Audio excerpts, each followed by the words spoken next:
2023년 새해가 밝았습니다. 새해도 여러분의 가정에 하나님의 은혜가 충만하시기를 바랍니다. 오늘은 1월 2일 월요일입니다. 찬송가 331장을 함께 1절만 부르시겠습니다. 영광을 받으신 만유의 주여 우리가 명령을 따르리다. 베푸신 은혜를 감사히 알고 진실한 마음으로 섬기겠네. 구주의 은혜 주시는 대로 영원히 받들어 섬기겠네. 찬송하겠네 생명을 주시는 구주로다. 오늘부터는 민수기를 읽도록 하겠습니다. 민수기 2장 1절부터 34절입니다. 민수기는 창세기부터 시작해서 창세기, 출애굽기, 레위기, 민수기 이렇게 네 번째 책이죠.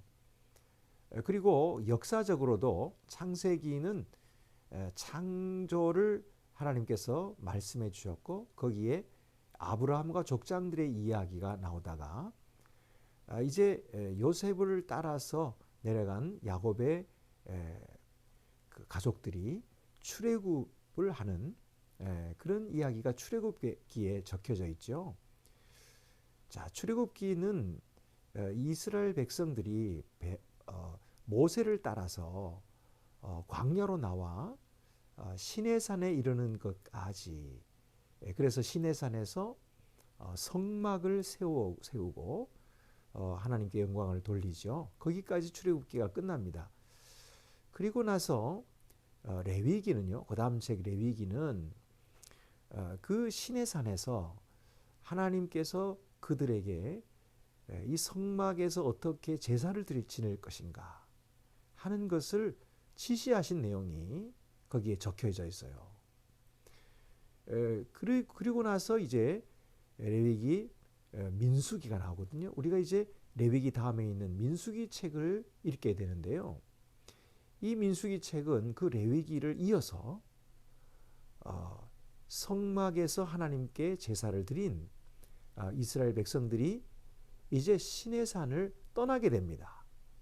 그리고 가나안 땅을 향해 걸어가는 여정, 이것을 적어놓은 것이 민수기예요. 그러니까 여전히 모세를 따라서 걸어가는 여정이지요. 그래서 그 속에서 광야의 길을 걸어가는 동안 그들에게 어떤 일이 벌어졌는가 하는 것을 적어놓은 책인데요. 그러면 이름이 왜 민수기일까요?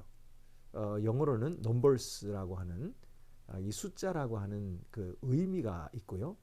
우리나라 말로는 백성들의 숫자라는 그런 뜻이 있는데요. 그것은 이 책에서 백성들의 수를 두 번 세었기 때문입니다. 한 번은 시내산을 출발하면서 백성들의 숫자를 세웠고요.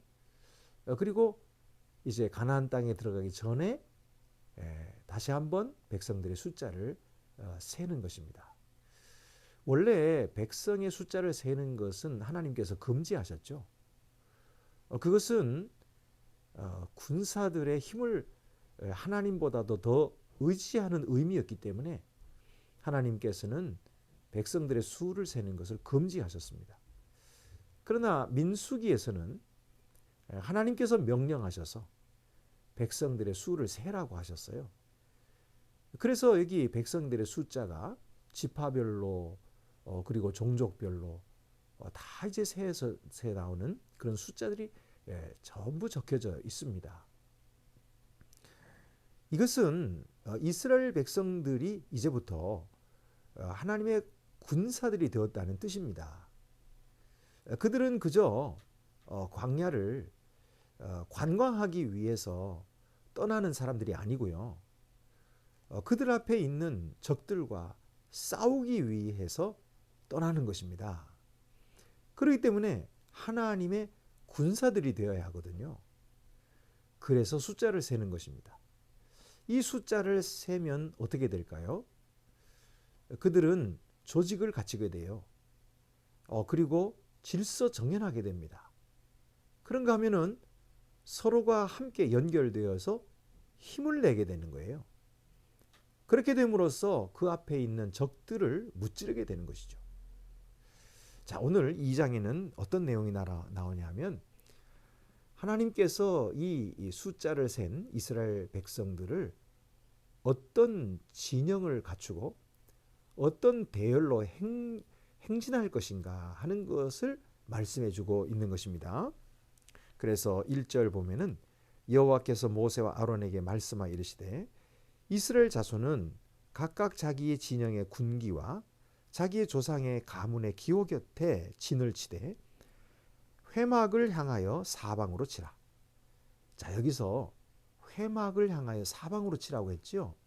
이 회막은 여호와 하나님의 임재의 상징입니다. 우리가 이 회막이라고 할 때에 하나님께서 모세에게 시내산에서 가르쳐 주신 양식대로 모세가 지은 것이 이것이 바로 성막 또는 회막이라고 부르는 것입니다. 이 회막에 여호와 하나님의 영광이 나타나고 거기에 구름이 자욱한 가운데에 놀라운 광채와 빛이 나타나게 되죠. 이런 것이 바로 하나님의 임재의 상징입니다.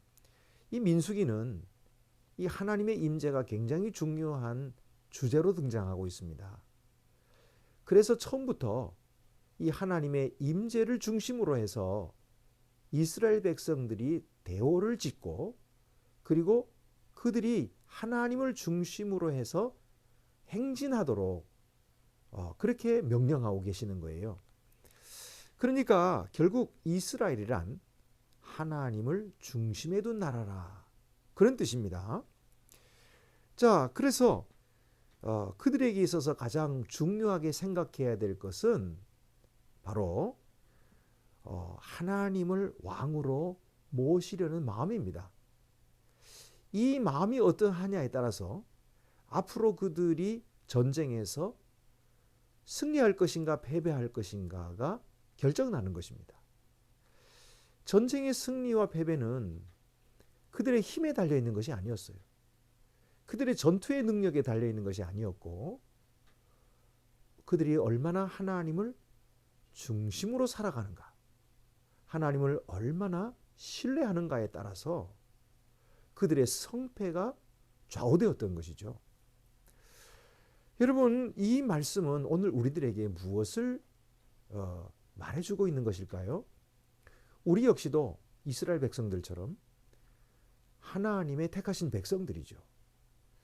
모세를 따라 애굽에서 탈출해 나오고 시내산에서 계명을 받은 것처럼 우리들도 죄와 사망으로부터 벗어나서 우리 주 예수 그리스도를 따라 주님의 계명을 받은 사람들입니다. 구원받은 백성들이죠. 그렇다면 이스라엘 백성들을 하나님 중심으로 살아가라고 말씀해 주시는 이 하나님의 뜻은 오늘 우리들도 하나님을 중심으로 살아가라 라고 말씀하시는 것입니다.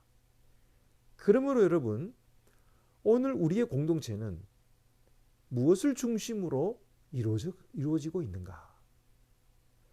그것을 한번 살펴보는 시간이 되었으면 좋겠습니다. 물론이죠. 바로 하나님이 우리 공동체의 중심이 되어 계시는 거예요. 우리는 물질을 중심으로 공동체를 이루지 않았습니다. 또는 우리는 능력을 중심으로 또는 전문성을 중심으로 공동체를 이룬 것도 아닙니다. 우리 공동체의 중심은 하나님이시고요. 우리 주 예수 그리스도의 복음인 것입니다. 그럴 때에 우리는 이 세상의 어떤 적들과 싸워도 승리할 수가 있게 되는 것이죠. 하나님은 하나님의 능력으로 우리에게 승리를 주시는 것입니다.